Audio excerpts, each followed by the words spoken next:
I'm doing The Man He Killed by Thomas Hardy. Now, in the beginning, he speaks about him on the battlefield meeting the enemy, or just one guy on the other side. Now, and at first, he thinks about what if they had met anywhere else, like a bar. You know, would he had still been his enemy? Probably not. They could have had a good time. They could have possibly even been friends. But this did not happen. You know, they were raised as soldiers. They were trained as soldiers, and this is where they met on the battlefield. So then he talks about finding the other soldier. They shoot at each other, and then he kills him.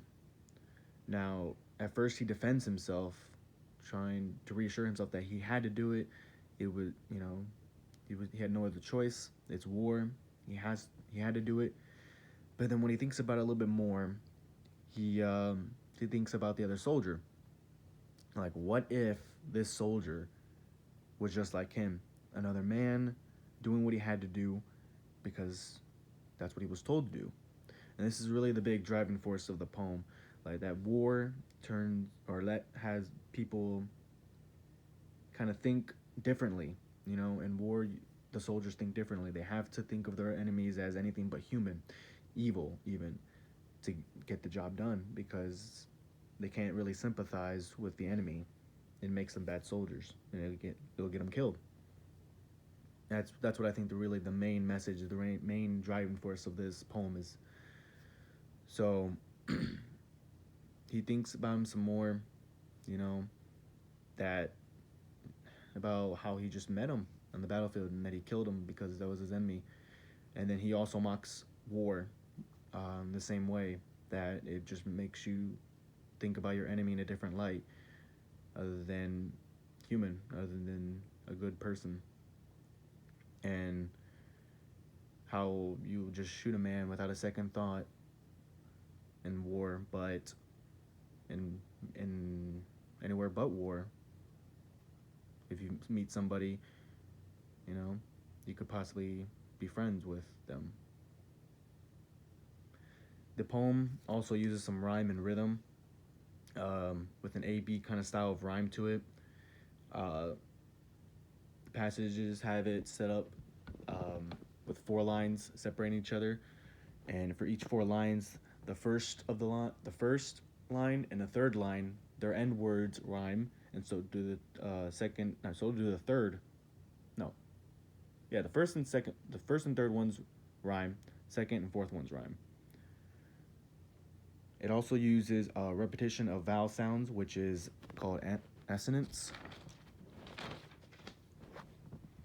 Now, he also uses alliteration, the repetition of consonant sounds in the same line in quick succession. An example of this is when he uses had he and I but met. He uses the H in had and he for alliteration. The consonants, which is repetition of consonant sounds in the same line.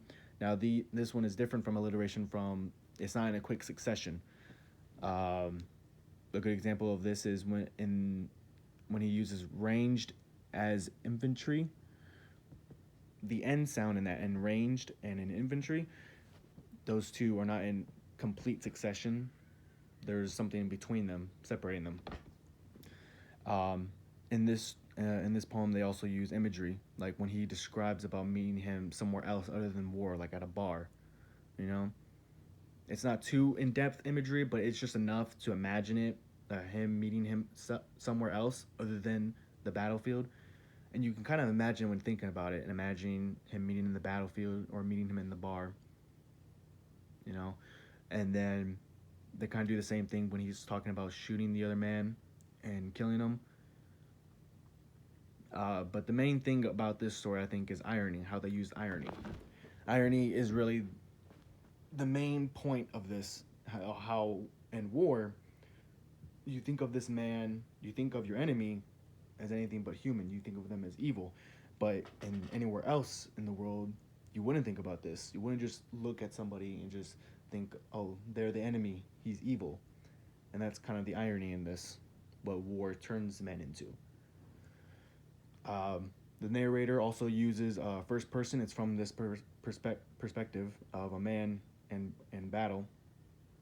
It's not the actual author's experience. It's just the character he made, and the author is Thomas Hardy, and he's like an English novelist, and he wrote poetry to show political and moral themes, which is exactly what this poem is. And he also wrote this poem in 1902.